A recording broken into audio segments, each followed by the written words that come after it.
Hi everyone, welcome. I'm out here in my yard and I'm about to feed my outdoor worm bag. I really got a kick out of these really sharp, contrasty primary colors resting right next to each other. I bought some shredded paper up from the wormery. Shredded paper that actually sat out here for quite some time holding leaves, and then I eventually got rid of the leaves but had these bags laying around, quite a number of them. And I shredded up a whole bunch of them. So this is actually material that sat outside for the past 6 or 8 months. I just shredded it all up. Now it's back outside. In a way, it almost is a product of nature. And some of the other stuff I bought from downstairs is stuff like my worm chow and a little bit of grit, pulverized eggshell. Just figured we'd include it with today's feeding.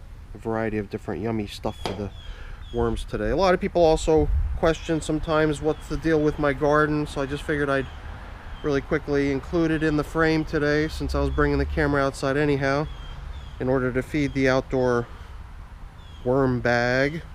As you can see, I do suspend some of my plants. Naturally, you would want to suspend vines like these cucumber plants, so it's not too surprising to see these things being run up strings and eventually going to be, you know, directed to climb all over that trellis material up there. But something that not everyone does is, in terms of running their vines up something, is the tomato. A lot of people will stake their tomatoes, or you know, just let them grow into a bush on the ground even, who knows.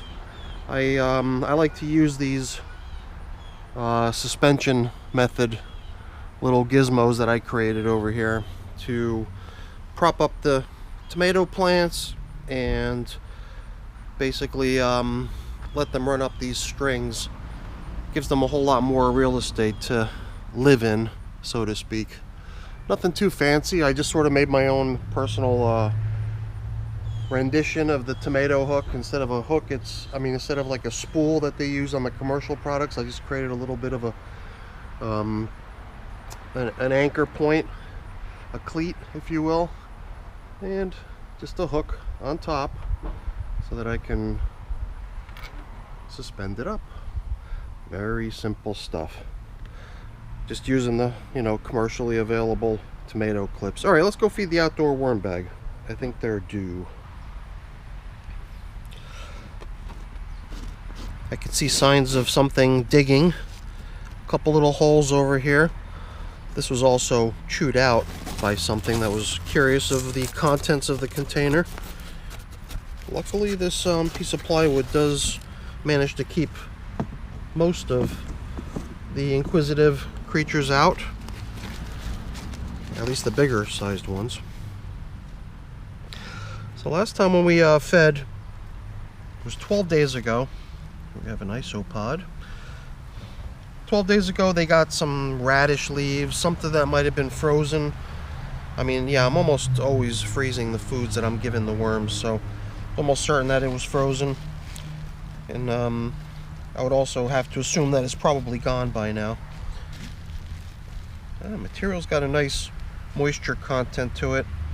There's been a lot of rain lately, a lot of humidity, although now things have dried off a bit and cooled off.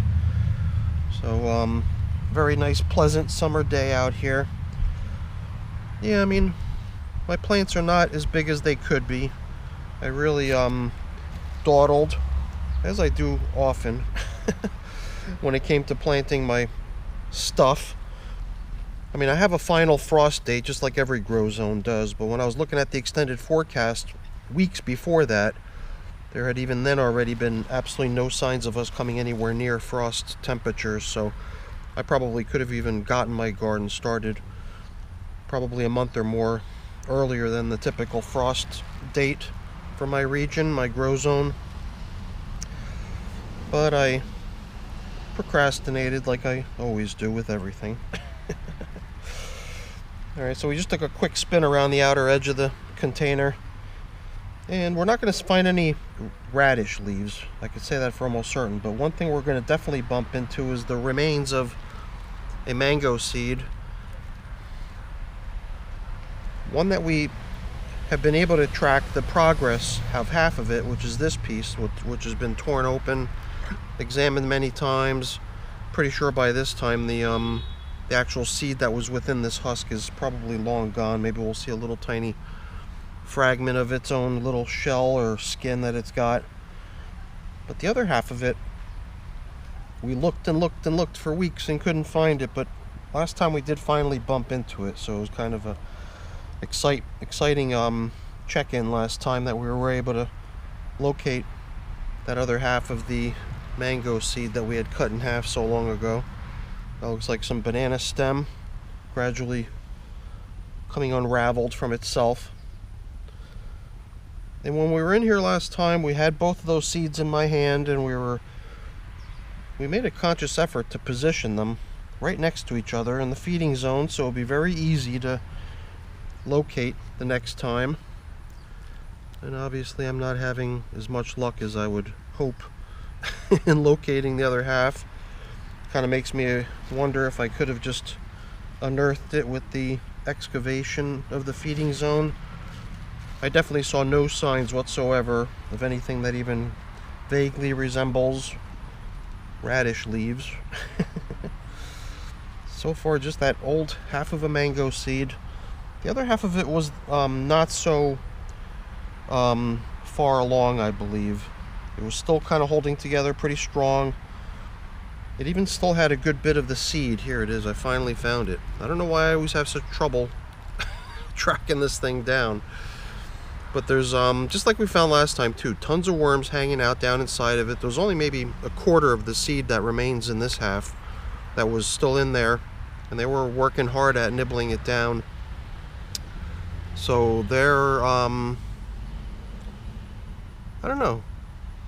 Do we evict them? Do we see how they're doing on the seed, or do we continue to give them peace so they can continue their work? I think we could just proceed with giving them their kind of unusual bedding today, which is usually I try to create these outdoor systems using outdoor natural types of beddings, like just dry leaves or whatever. But I made so much of that shredded leaf bag, and I figured it's brown anyway. It's got a nice kind of earth tone to it anyhow. It's not like I'm dropping in a bunch of shredded copy paper all bleached white. This stuff is some of it's even soiled. Some of it's actually quite dark, where some leaves that were still in the material had remained and started decomposing there in the bag. There was even like a colony of ants living in one of the bags that I had to evict. So I had a little bit of a fun time creating this new batch of just basically leaf bag shredded up. So today we kind of introduce a more man-made type of a ingredient into the feeding zone. Let's sprinkle, before we drop in the foods, you know, we got stuff that's going to emit a whole bunch of moisture as it thaws out, like the melon and stuff.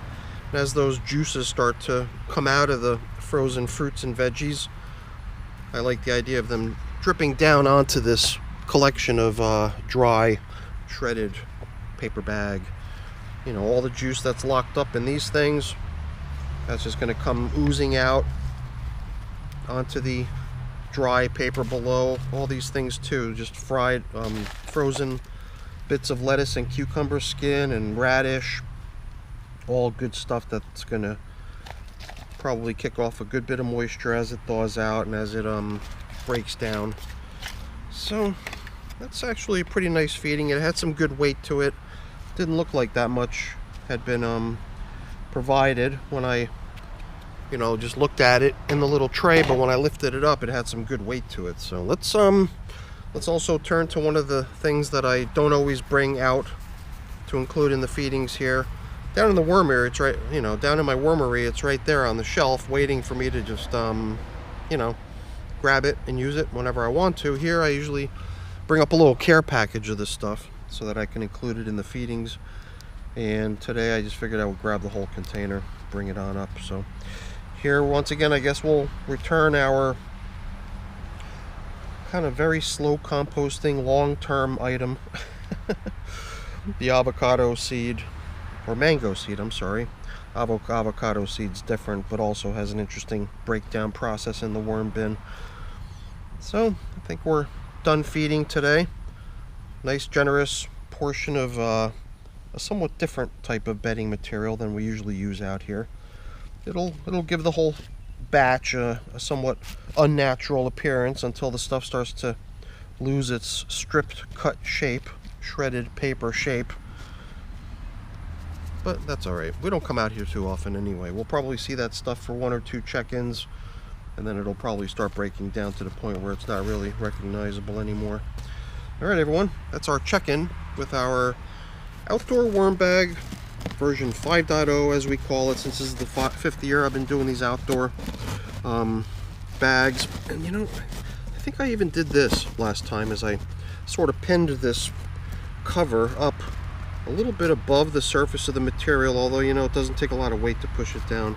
I thought that would also distance, you know, the distance a critter would have to reach the material down there. Alright everyone, I can hear somebody across the street starting up their lawn equipment. Gonna make a whole bunch of noise, so before that happens, let me really quickly say thank you. Thank you so much for watching. Hopefully you enjoyed the video. If you did, as always, please don't forget to leave me a quick thumbs up before you go. It's always really appreciated. If you haven't done so already, please also consider subscribing. That's very much appreciated too. Thanks for watching. Bye.